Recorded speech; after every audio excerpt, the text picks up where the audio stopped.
What's poppin' and locking? Poppin' and locking. It's Krystal, the host of Moving with Meaning, the podcast, where actions have meaning, words have meaning, and we open up the conversation to discover what's your next move.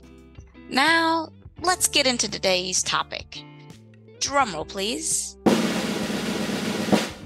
Yes, the word of the day is pursue. Don't freak out, since the definition in the dictionary, because, it is a bit grim. But if we were to apply this into a positive connotation, okay, follow me. This is to follow closely, or in some cases, chase in order to capture, okay? So now we're going to lighten that up a bit and paraphrase it as the intent to set your line of sight on a specific target and continue to keep it as part of your plan of action until we have caught on to its path, onto our destiny, until we hit where we feel we have made progress or purpose. Now, I like this one a lot, because that is what I have been doing despite many obstacles that have been put out in front of me. Even today, I face daily challenges, but they are not roadblocks, okay? Just because they're challenges and obstacles, those are not blocking me in any way possible, way, fashion, or form, okay? And if anyone else knows me, I'm always up for something, okay? I feel it adds to my bucket list of accomplishments. In this episode, I'm going to share my evolution of career changes up till the present.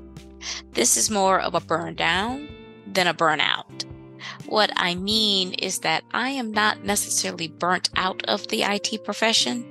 I could just feel the fires of passion fizzling out because I'm not doing and living in my true purpose, and knowing that only adds water to the flame. I will have this distinction in my upcoming memoir, but it doesn't hurt to add a quick plug before it's released. Now, does it? Always promoting, aren't I? Oh well, let's get to it. So this is a two-parter.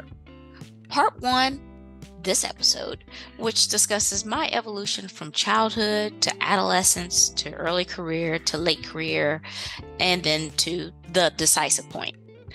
I'm going to do my best to break it up so it keeps you engaged and relatable.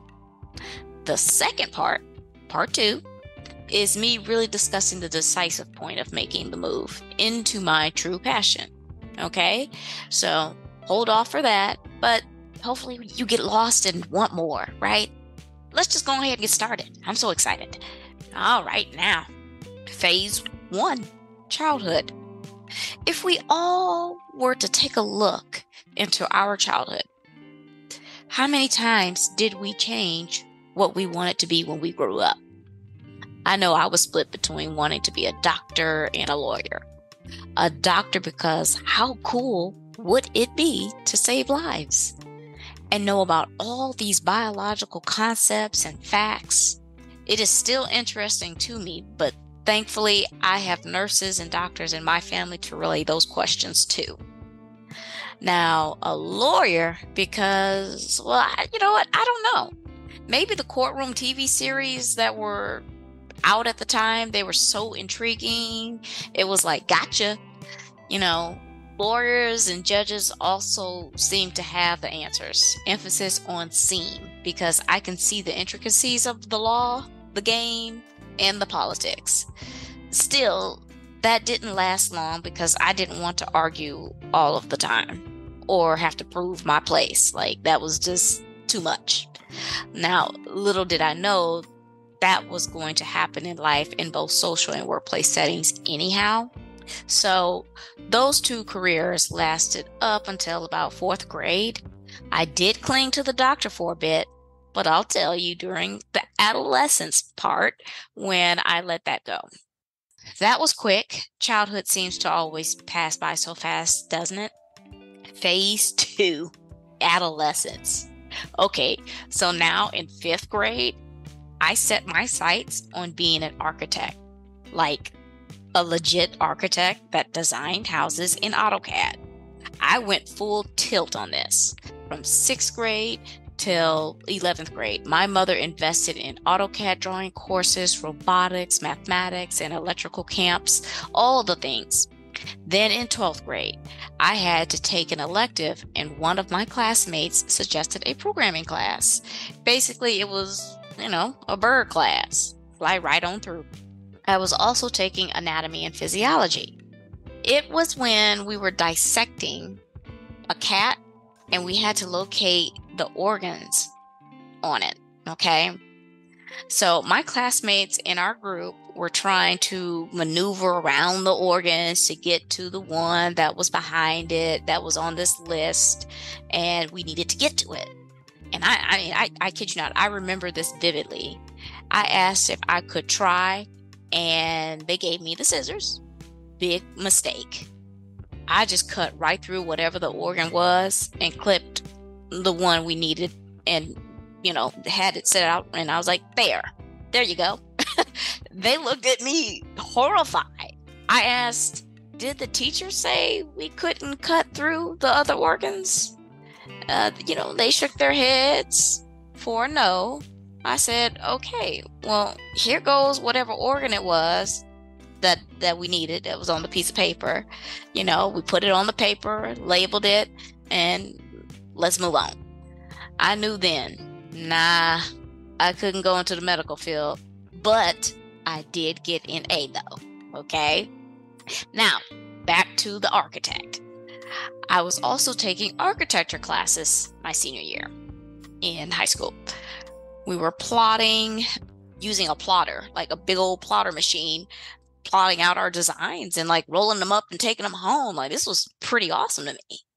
So a few weeks before we were about to graduate, my architecture teacher explained what it was going to take to be an architect. So this consisted of 5 years of college, then 2 years of apprenticeship, and then you have to be the best to get a job.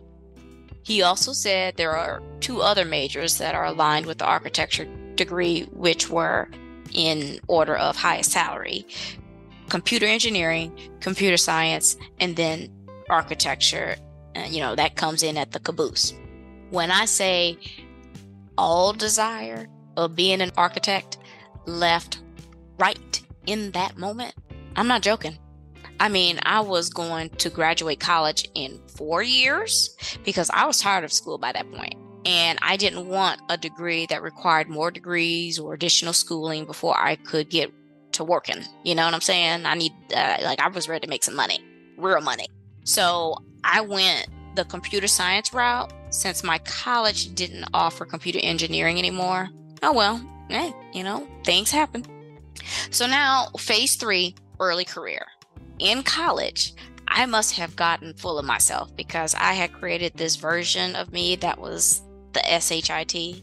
I don't know where this expectation or desire even came from, but I knew I wanted to be this awesome professional that when I walked in the room, people would look and whisper in awe, like, ooh, that's Krystal. She knows her stuff. But I didn't, and I knew I didn't. So I had to figure out this get smart quick plan. After some research, I found that the quickest way to get there was through consulting.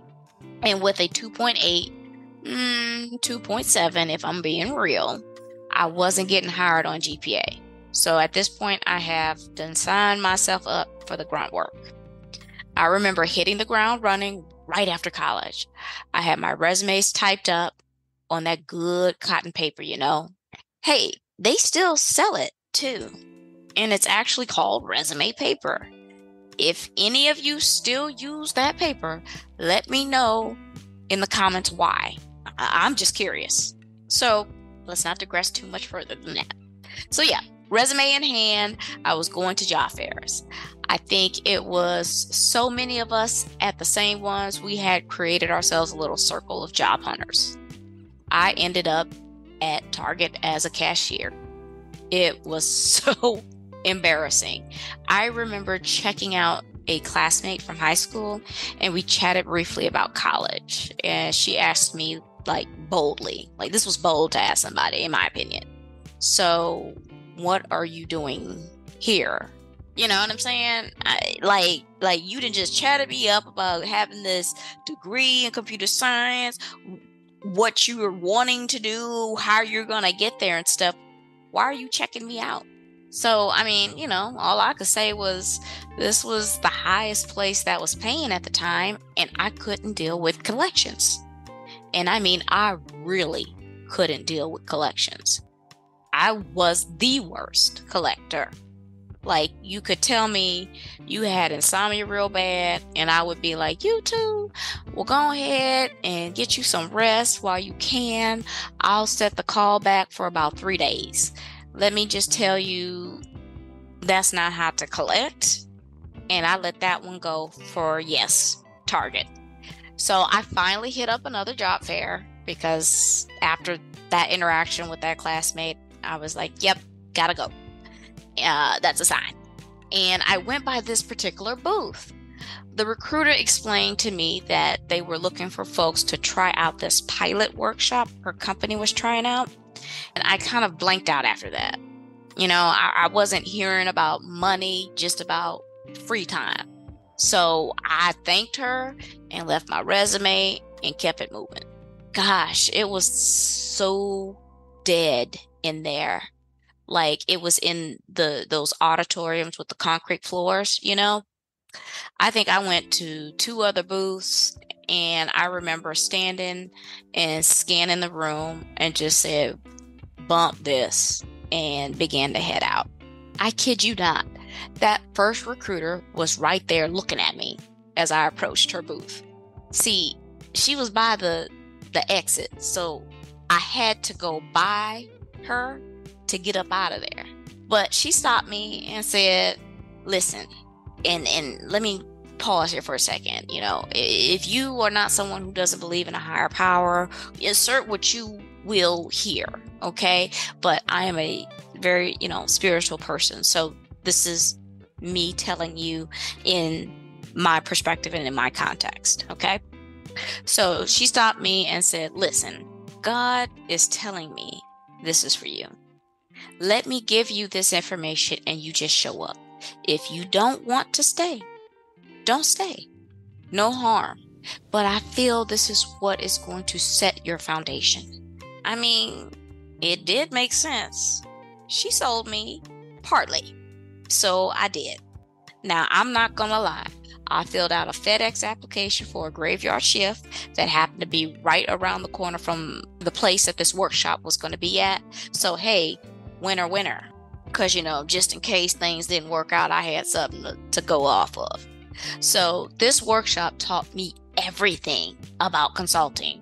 I mean, everything, as in best practices, how things should be done, how to handle risk and manage projects, people and teams, all the things. So after about 5 weeks, that was it. The workshop was over, but that recruiter was able to keep me on as a free intern managing some little intern projects here and there that they had going on within their company. Of course, I added all that work I did to my resume, and by this time, companies were really looking at job applications via job seeker sites like Monster and Career Builder. So I uploaded my resume up there and said, hey, let's see what happens. So one day I received a call from a financial services company. I interviewed later that week in my car, and then the next day or thereabouts in person. And I got the job. And you know what else? About a month into that new job, FedEx called me and said I had got hired for the graveyard shift. It's ridiculous. Just everything just started coming at me, right? Choices here, left and right. But I declined it though, because at the time, $42,500 and living at your parents' was a pretty good life. Now, fast forward, because all the in-betweens are several episodes, child. We're going to have to skip through the wedding, baby number 1, the Great Recession, homelessness, and then now back to the employment section. Now we're back. So to quickly recap, right after college, I was a collector, then a cashier at Target. Then I did a short workshop and landed my first job, got laid off, and then relocated to Baton Rouge, where we are now at this point. So I went through 2 jobs within a single year. Okay, so I've had 2 jobs within 1 year. You know what I'm saying? Yeah, I was not loyal. I needed to get out of debt, and whoever was going to pay more won. End of story. Still, I wasn't doing the necessary work to attract these evolutionary consulting firms, so I was on the hunt again. I finally took the advice of a resume coach and embellished a bit on my resume. Not lie. I used that term before, and I believe that it is one of the reasons a previous friendship of mine ended. But moving on, I'm not here for the judgment, okay? I got the job again. This time, it was the necessary IT job I needed to get the experience on my resume to catch the attention of not 1, but 2 consulting companies. I interviewed with both of them, and I got an offer from both. The shock was really real. Like it was a lot. I think I just sat in my car at lunch with no appetite, just in disbelief. Like, why me? Why not me? Why this time over all the others? Did I answer the questions differently? Did I sound like some pushover? Because some people look for folks like that. But the point is, I was scared. This was it. This was my chance, and I was ready for it. I had to just keep repeating to myself, don't mess it up. Don't F up. Like, girl, chill. When I say I rocked the next 8 years there, I killed it in the game. I created a huge network of not only colleagues, but friends. One introduced me to RuPaul's Drag Race. Another shared with me their journey with conception. Others I had it out with, and then we reconnected after a few years of self-development on both our parts. I became a leader. Now, let me explain what that means. At this company, there were levels, and based on how you interviewed, you got placed. So I got placed as a new consultant just above analyst, which was basically a beginner. I thought that was fair because I had never done consulting before, so I was cool with that. Here's the kicker. In the orientation, they walked us through all the typical stuff about the company for about 3 days. But there was this one question that everyone had. How do we move up the ladder? The HR person said, simply, network. If you cannot create connections and reputation, then you will not make it here. I felt my eyes bulge. Internally, of course. I can't let them see me shaking and stuff like that. But remember, I'm an introvert. My heart started racing because I knew the work that I was going to do wasn't going to be enough. I was going to have to relate to people. I was just thinking, God, small talk, coffee breaks, which I don't even drink, team lunches and dinners, social outings, etc. I was like, man, this is going to be hard, okay? Because I'm not interested in none of that. Luckily, the first project I was on was perfect for my personality. The client was an introvert himself. As long as I showed him the results, he didn't bother me and I didn't bother him. He actually gave a raving review for me. And it was surprising considering we never talked. But it was the work I did. Now, next project. That was the one that really challenged me. Not the work, but because it was a really big project at a really big company. I had to network and talk to people because A, some of their work influenced my design. B, there were a lot of folks drawn to my personality for whatever reason. That's where the lunch and coffee breaks came in. And C, I told you I was good at IT, didn't I? That got noticed, which drew the attention of the other team leads and our leadership. So I had to lead meetings and such. This is where I found out that I could do this. Just stepping out of my comfort zone didn't mean I was changing who I am, but I was becoming who I wanted to be. Remember that somebody who walked into the room? I was already on my way there. All right. Phase 4, late career. At this point, I had it figured out. I started to get the hang of it, when to step out of my box and when to crawl back in. So I started looking for what this company called plus ones. They didn't necessarily contribute to your intellectual growth, such as understanding another programming language or another technology, but it was more like how you contributed to the company itself. How did you give back? Like a nonprofit, I suppose. So I started signing up for courses offered by the company. Then I connected with a well-known gentleman in an up-and-coming data discipline. Just a straight-up cold call, right? He was kind and nice and invited me to a weekly meeting where all of the who's who come to, or even those who want to be in their space come. Each week, a different topic or perspective was presented either by the lead of the COP, which is the community of practice. So we create communities of practices or disciplines of the focus or that niche. So I quickly noticed that my area of expertise, it was non-existent. It was never talked about or mentioned. Complete oversight, which I thought was crazy because the folks with my kind of background, data architecture, can save any project and restore the company's reputation with any client. I've done so many times. And yes, that is me tooting my own horn. So I asked him, how do I get something like that started? He just said, if you want to lead it, it's yours. I will give you a Friday each month and you run the call. I wasn't expecting that. I thought there would be some pushback and, well, somebody's already doing that over there and it won't fit in here. Nope.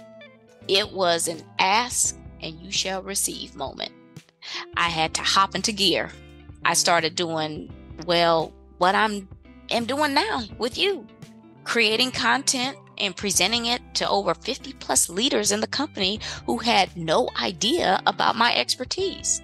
I set up a plan to discuss various topics and reached out to the network I had.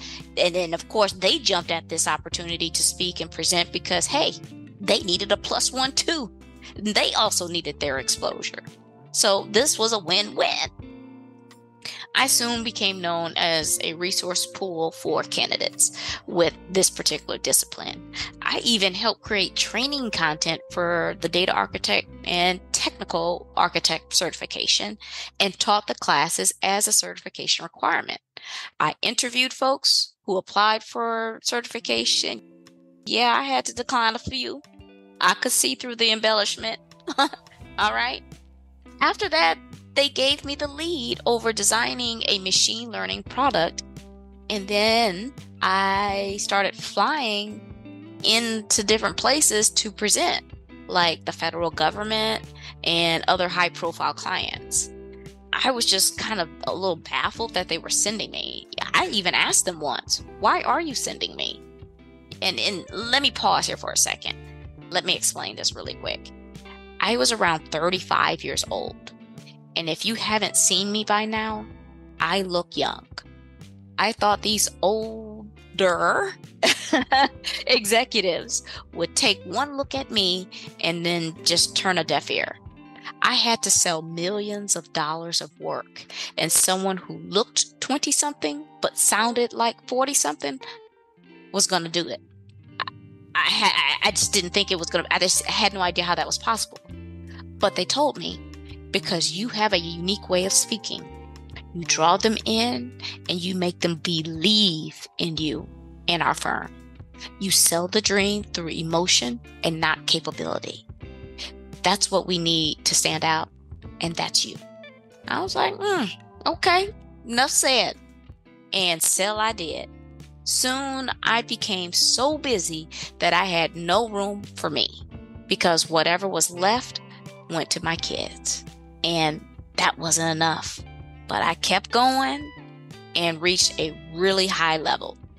I was doing promotions where you could see them like on YouTube and being nominated for programs by folks I didn't know knew me like that. I had done it. And after all of that, I wasn't happy. I was stressed, overworked, overwhelmed, tired, busy, frustrated, and I could feel the passion draining from me. This is the phase 5 decision point, and where part 1 ends, but part 2 begins. I know that doesn't quite explain my journey to authorship, but it does give it movement and direction. I hope you all can relate to the career change and burn down. If so, I want to read your comments about your changes in direction, or perhaps you are starting to get that burning feeling. Even if you haven't had this experience, I'd still love to hear how you took the steps to make it in your desired career. I love it all, and so will someone else. We had some golden nuggets, and I think we should add some ketchup. Just to recap. 1. When you are young, the possibilities are endless. 2. Figure out what your target goal is and create a plan of action. 3. Don't be afraid to step outside of your box. You want the attention, and also know you can control it. And 4. When your target changes, so does your aim. It's not how you start, but how you finish. That's the episode today. Make sure you guys subscribe to the show, Moving with Meaning, the podcast, and tap that alert bell. We're on Amazon Music and Spotify right now. It really does help to get the show out as well as the message. Quick housekeeping before you go. Follow me on Instagram at Moving with Meaning 82 and my Facebook page, Moving with Meaning. Also connect with me on LinkedIn. I do dabble a bit in TikTok at Krystal B. Clark. Links are in the episode. Alrighty, I'm Krystal on Moving with Meaning, the podcast, reminding you to take it one step at a time. All moves have meaning. Check y'all later.